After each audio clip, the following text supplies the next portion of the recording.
bright lights tonight, and we have the Waukesha One update. Ryan, would you like to introduce that, please? Good evening. Tonight for our Bright Lights presentation, we have three people that will be sharing out some of the updates of the Waukesha One program. We have Brian Yearling, Wendy Liska, and Laura Bush. They put together a short presentation, as we hope will be followed by some lively discussion with some exciting things that have happened. In addition, just as a little invitation postcard is on the desk here tonight. The Waukesha One Conference, which will be held on January 23rd, will be touched on in this presentation, but the save a date card is on here as well. You know, if I'm not mistaken, I think that's the WASB convention. It is. And some of us go on Wednesday and Thursday, but whatever, thank This is you. a Friday. We may make some adjustments to our personal schedules, but thank you for that. It sounds like something very valuable. And we'll see some details in just a second, so Okay. I think they're going to take it away.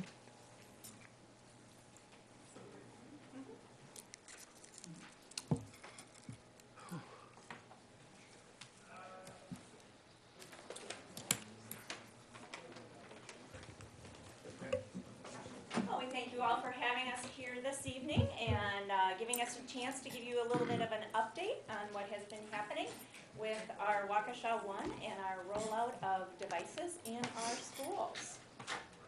Would you please introduce the, your committee? I'm Wendy Liska, Instructional Technology Coordinator, primarily focused on elementary. This is Laura Bush. She is a half-time Instructional Technology Coordinator, also focusing on elementary. And Brian Yearling is our Instructional Technology Coordinator, focused on secondary. So those at home. Thank you. Welcome to all of you. So we just want to start off by, on behalf of all of the staff and students who've received these devices and have yet to receive the devices, we just want to say thank you for your ongoing and continued commitment and support of the Waukesha One program.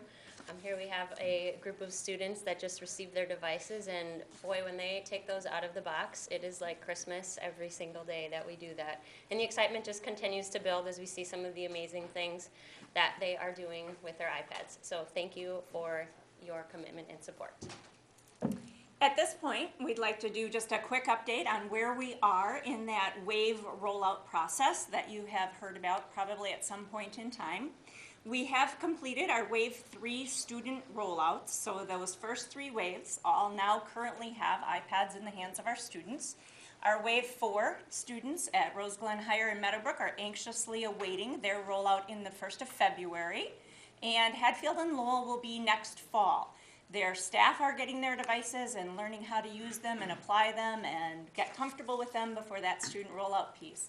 I think one of the things when we talk about Waukesha One, it's really important to realize that we have 4 schools that were in that first wave that are now in their 2nd year of implementation and probably a little further along that growth pattern and the understanding of the technology and how to apply it in their classroom. And our Wave 2 and 3 schools really are just hitting that first year, or now in this case first semester for many of our Wave 3 schools in their classrooms. So as we talk about tonight some of the growth and some of the things that we are seeing, it really is still a very new project and very much a baby in its making at this point in time. One of the things that we are seeing already though is that power of access. We often relate this to, we had all of our students on one bus kind of headed one direction and it didn't really matter where they were. We had students who were really ahead of schedule. We had students who were just kind of exploring things. We had students who were right on track, and we had students who really needed some extra help and direction. But we all had them on one bus kind of moving forward together. And that has changed for us with the power of that technology. We're very much able to take our students from where they are to where we want them to go, have them in different modes of transportation, may it be at that point in time, and really get the students exactly what they need to make that move forward. And we are seeing a lot of this happening in our classrooms already. One of the things that we take as kind of a key point to this is our Blackboard, which is our learning management system. It allows teachers to post content available to students 24/7, 365 days a year. We're seeing some tremendous growth from last fall to this fall in terms of the number of courses that are available and the number of times that we have students and staff logging in to access those particular courses. That means our curriculum is much more accessible than it has ever been to our students.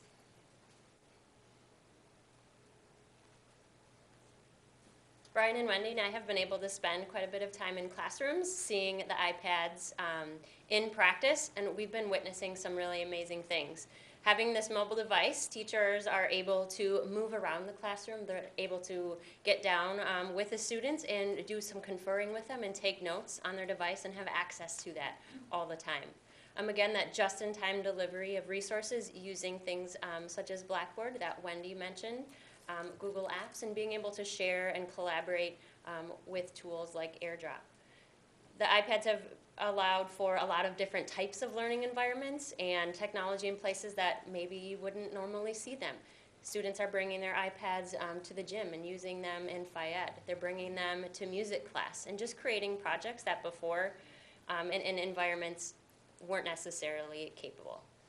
Teachers are also able to do a variety of formative assessments to see really where their kids are at any time during the day and be able to plan for their instruction that's coming up next for the next day, for the next week, and really know where their students are always at.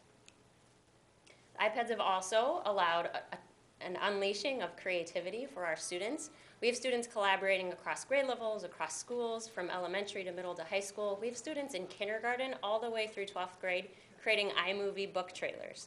We have students who are using apps like Explain Everything to explain their problem-solving strategies. Students are becoming authors and analyzers as they create books in Book Creator. We have students working together at the elementary, middle, and high school level using green screen apps to create newscast productions. Can I just ask, when these students are collaborating, do they also get to meet with each other? Oh, absolutely. Okay, but because you made it sound like it was from a number of different schools and different grades. So I didn't know if you... The picture on the bottom corner is actually some students from Blair went over to Butler. Okay. This is their newscast production room. So Blair just started a newscast production. So we went over there to see how they use their space, and they taught us how to use some of the tools and how to use the iMovie app as well. Okay, thank you. Good. Yeah. So one of the things that we believe is happening and we see happening is that the introduction of the devices and the concepts behind Waukesha One are starting to impact the perception of both students and teachers, and also starting to impact the practice and changing the practice in some ways. So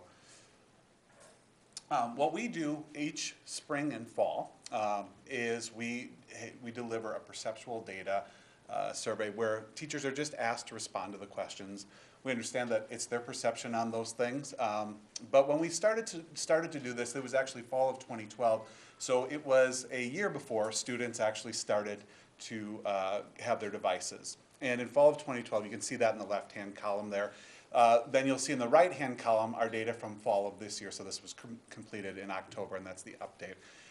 I've got a lot of data that we could start to look at, but we just wanted to pick some of them that kind of tell you a little bit about how people feel about the data, and that's the perception piece.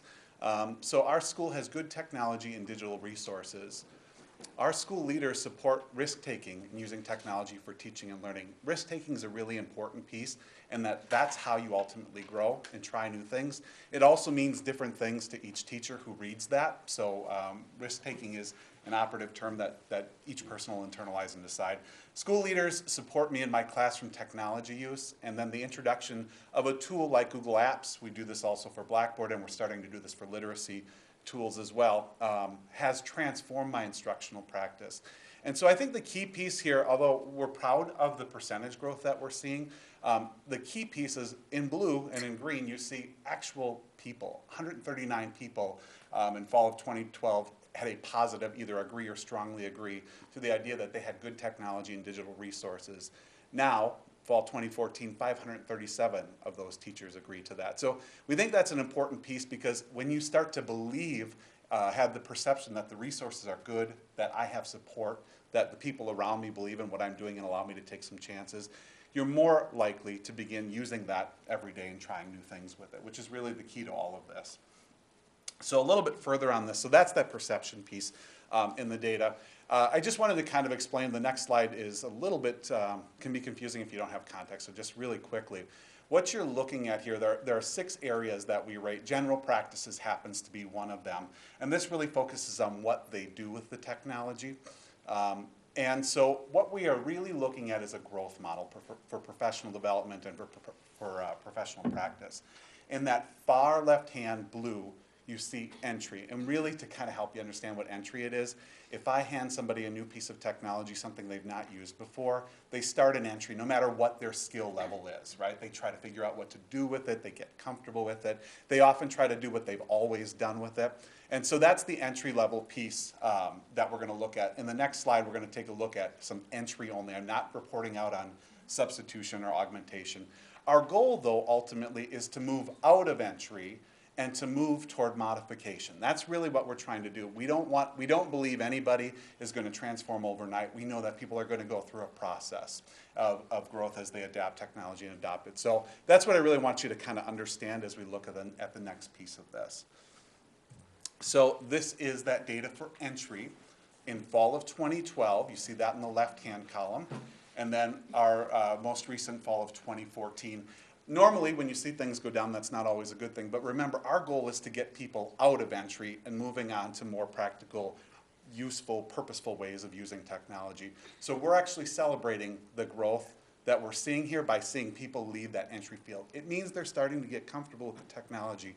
On the left-hand side, you'll see the different categories. I said there are 6 of them. So using technology for assessment, using technology for communication, using technology for productivity or media.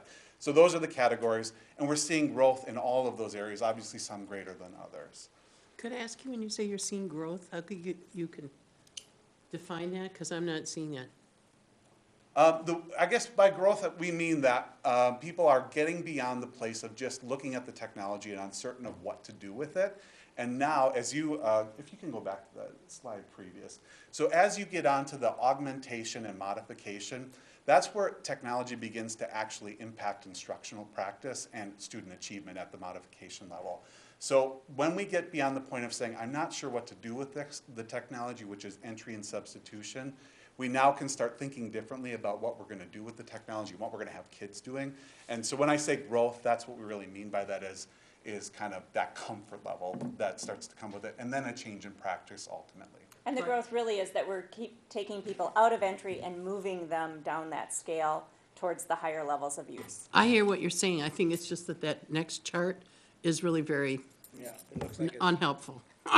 So, I mean, I Yeah. appreciate what to show you're the saying. pluses of the other. Right, but it's not capturing what you're verbally telling And us. totally, you know, when all. you start looking at this data, what happens is you see people leaving one area, so they were in augmentation, now they move to modification, but the people who are in substitution will move into augmentation, and your numbers grow in augmentation. So you were at 15 and now you're at 20, and that seems like, well, is that good, is that bad, or we'll see numbers go down. So what we just really want you to see is in the year that people have had access to this, they're starting to move past this level of discomfort to starting to figure out what they're doing with it in a large percentage there. So. Brian, could you give Yeah. an example of what substitution would look like, augmentation would look like, modification and redefinition? Yeah, absolutely. That So, we can- English teacher, I'm an English teacher, right? So, as an English teacher, substitution would be, I used to have kids handwrite their papers. Okay. Now I have them handwrite, or actually word process that.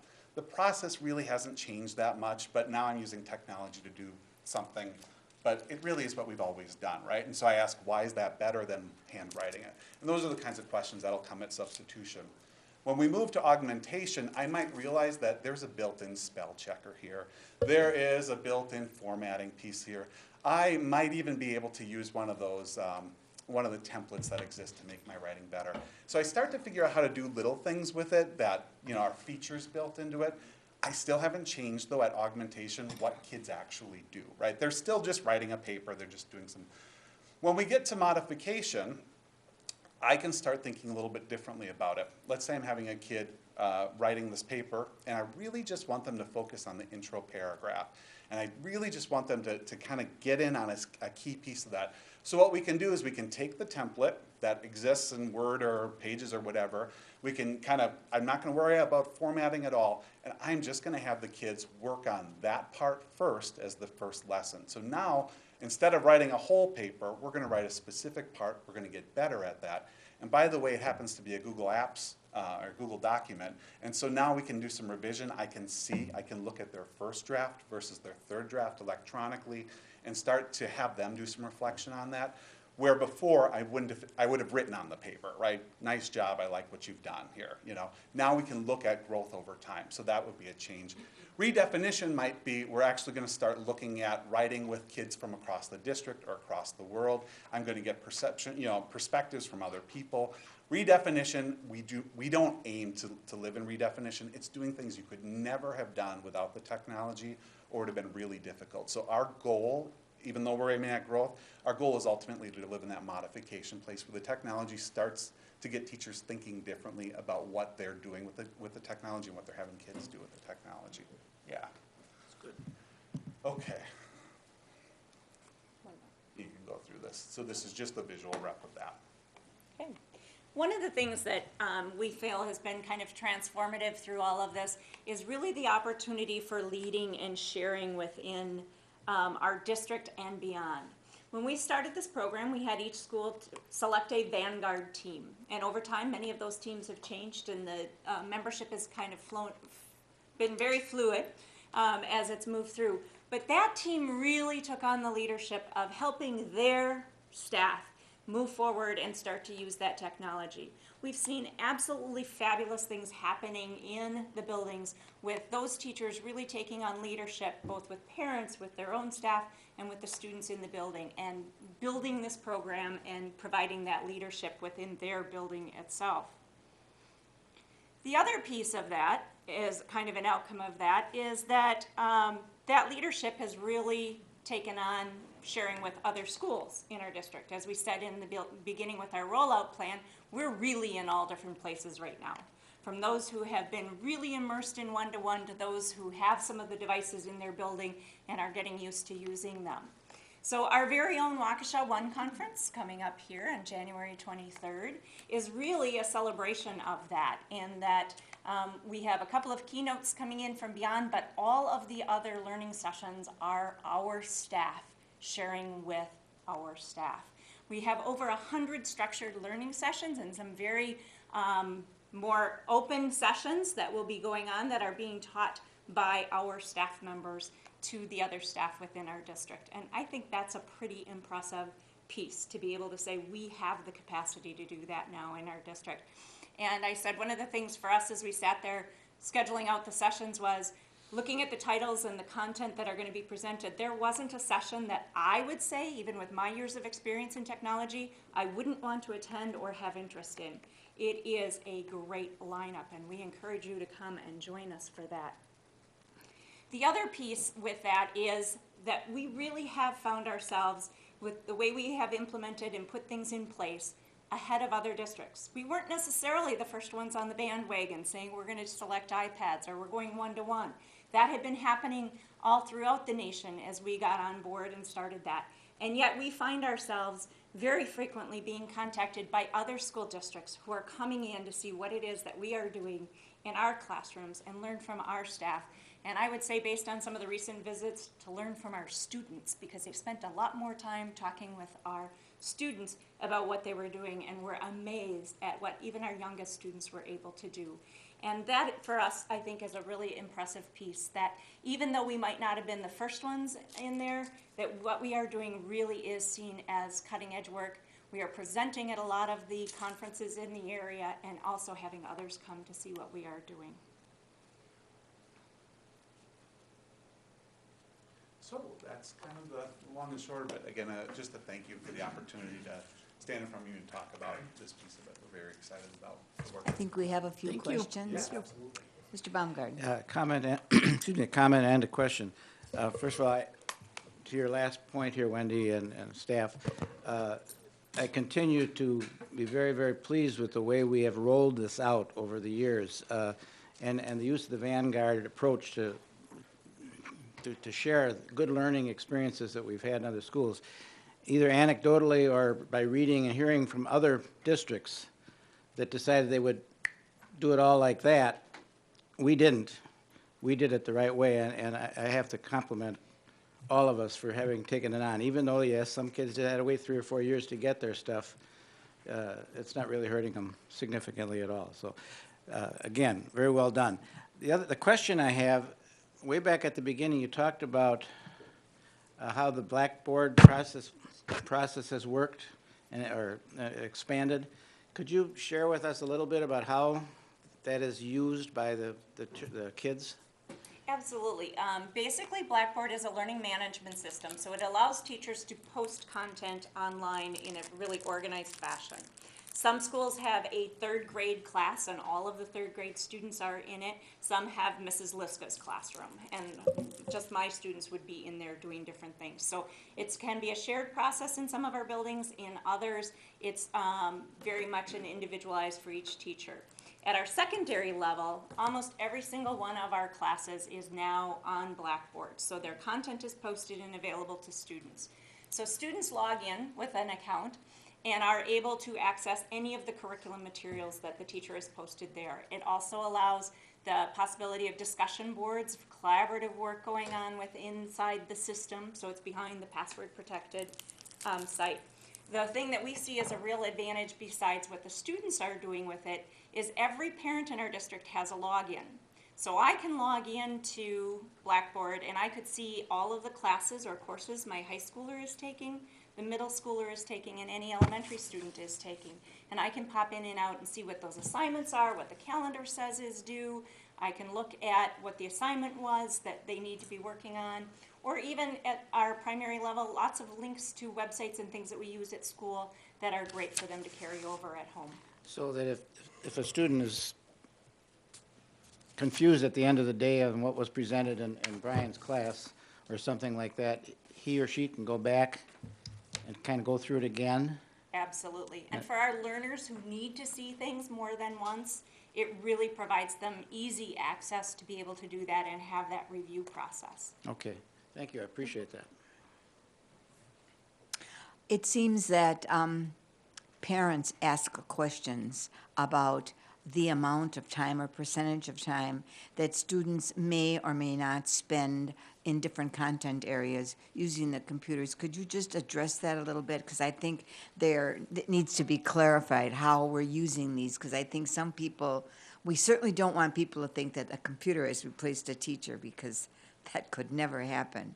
But could you just address that a little bit? So one of the teachers that came up to me, I would say about 2 weeks ago, at Waukesha North, had kind of this aha moment. So they're moving into their second year. Okay. And he said one of the things that he and other teachers have been talking about lately is the fact that when the technology first came along, the concept or the thought was this technology is going to be what we're expected to do every day all the time. Like, this is what class is going to look like. This is what learning is going to look like.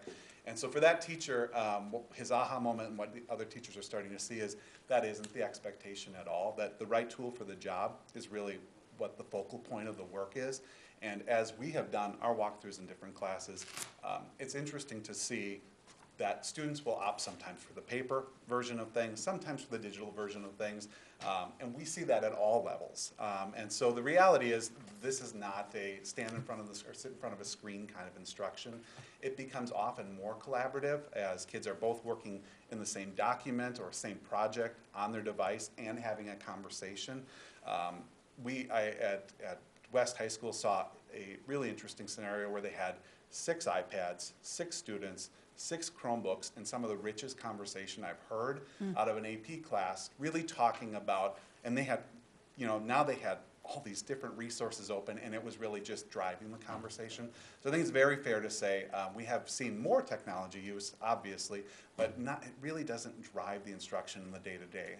And every teacher has those days when it's face-to-face instruction, iPads put away, and they're developing methods for having kids put those devices away. I just needed to have you clarify that it hasn't replaced direct instruction. At all. Okay. Yeah, not at all. I think it helps make our students more efficient. I think it helps make our teachers more efficient.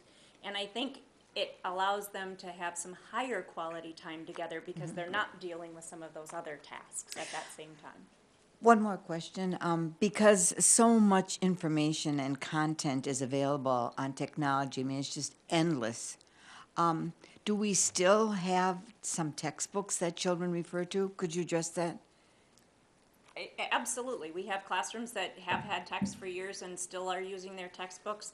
I was in a first grade classroom today and they still all have their book bins and they also have their iPad as a story choice as well. So certainly our materials have not flipped to be 100% digital or anything of that sort. They are still using the quality materials that have been available. So, for example, in elementary school, do we have a math textbook, or is pretty much the math online? We have not used a math textbook in recent history. Okay. The stuff is a teacher resource that is then applied Okay. out for students to use and use those pieces. So Okay. some of it is digital and available to them that way, but other is just classroom materials. Okay. And that's really where the Blackboard piece comes in. A lot of those Okay. resources will be housed there, so that becomes your access to a lot of those resources. Well, just so people understand that a textbook isn't necessarily the most important piece of information or tool that students use because of the vast amount of information that's out there. But what really drives instruction is our standards and our goals, et cetera. And however it is that we access information to complete them, it doesn't necessarily have to be one textbook like it used to be. Is that correct? The best resource for the best The best teaching of that resource, standard. okay. Just wanted to make sure that that was understood. Okay. Any other questions? Dr. Langill? Thank you for being here, and I guess it's a conundrum that, I think all of us look at. Certainly, I'm interested in it, and you are, I'm sure, as much or more than I. And I mentioned, I think in December, that amazing book, The Innovators, which asks the question, can computers think? And we just saw, maybe you have, or if you haven't, I recommend it highly, a movie called The Imitation Game, which asks the same question from really the father of computers, Alan Turing. So I guess my question, based on that preface, Brian, is when I hear you talking about, let's say, the opening paragraph, with your students for an essay and so forth, does the computer just expedite them responding, or as you use the computers and the iPads, is there a qualitative difference in what material they're getting that you couldn't give them, saying, okay, this is what a good opening paragraph does, yours isn't doing it, can you work on it? Do you understand what I'm saying? I do. So how does it aid you in that? Well, so I'm thinking about a particular student that I had. Okay. His struggle was a writer's block when he saw his words on the page as he's typing it. He's rereading his text as he's going. Right. And so he's stopping and rereading. And in that case, the ability to just, because we're in a drafting stage and we just have to get some ideas on there, there's a microphone on that. I just want you to put your words on the paper at this point. We're Okay. going to go back and revise that later. There's a student who was going to write 2 or 3 paragraphs in the time, or sentences in the time that we're working. He's got a paragraph at least that we can start working from. Okay. And those are the kinds of aids that can help all, kids of all abilities. Sure. So that piece. Now, the same student who just isn't interested in writing today, it's not going to help. It's not going to do a lot in that case. But a teacher who can start to look at that, start using that and say, hey, I've noticed a trend here. Every time I give you writing, you're really only writing 1 or 2. That was something I had a hard time doing in the paper and pencil version of that Okay. writing, right? So now I can go back and look at something called, in Google Docs, revision history, and say, I notice that when you said you were doing all these edits, you really weren't. There was very little work that was being done. That changes the conversation Okay. as well. So I think those are the kinds of additional pieces that can be Right. added. That's where the augmentative piece of this Well, comes that in. really helps, because I think that's to Wendy's point about the expediting of it, as opposed to really a qualitative difference. I mean, obviously, the message you give them is probably the same, but Right. then you can interact with them in a much more expedited way as far as, And I go back to that paper sample and say, how many times when something was written on the side were you just done? Where with the computer, I can tuck in there, I can delete a sentence, I can edit a sentence. And teachers are having really rich conversations with their students in the little box on the side about stuff all along. So it's not when I've handed my finished rough draft that I'm getting feedback. I'm getting feedback on a really regular basis that allows me to develop my writing. So when I am done, I have a piece I'm extremely proud of and have had that help in building along the way. thank you. That helps a lot, thank you. The questions that I ask usually are questions that are representative of non-educators. So I think, and they pay very close attention to what's going on in our schools. For example, when you want a student to solve a problem and you want the student to illustrate, not just 5 times 6, 30, but when you want a student to illustrate, and you can't write on the computer, you still have to use paper and pencil, or could you explain how that's done? So an example of that, traditionally a teacher had done, problem sets, they'd given 15 problems to do in a math classroom. Transformed the directions, right? So the directions were, I just want you to work on 2 of them, and using an app called Explain Everything. Yes. I want you to, so the students had a whiteboard first to practice their Explain Everything. Okay. Went through those problems multiple times, because when you get to the Explain Everything, it's the writing, but it's also your thinking. Right. You auditorily, you're recording that. And it's illustrating, And right? it's illustrated at the Okay. same time, right? So you Okay. had students who previously maybe wouldn't have spent enough time on that 15 problem set, are now practicing 2 problems Yes. over and over again. Good. And have to explain their thinking. And the teacher now knows what their thought process is. So yeah, that's those kinds of apps can really change the way that you look at and assess that learning as you go. So they use the whiteboards then alongside the computer? Right. Okay, thank you. Just Mr. a McCaffrey? quick comment, great presentation. Bill and I have dealt with this for hours. And this presentation was much more riveting than my board reports. But you really, You think? yeah, a little bit. But you really put it in layman's terms fantastically. Everybody, I think, understands where we're headed. Another comment would be, Waukesha One is just not iPads, it's Blackboard, it's Google Apps, it's the teacher, it's the students, it's everything together. So just to think that it's just a device sitting on a desk is completely incorrect. Great job. Thank you. Ms. Franchek? And I just wanted to add, Barbara, you can write on these. So they have a On the iPad, you can write? so they have a stylus and a screen, and it's Didn't just know on that. there. So just want to. You have to show me how to do that. Thank you. I didn't know that. See, I'm in the, entry stage? We can move you along. But I use it a lot. I really do, but I'm in the entry stage. Maybe you're all advanced, but I'm not. Oh, wait, are we? Okay, it looks like our questions are completed. And we want to thank you very much for making this so understandable to us and the community. Thank you. Great.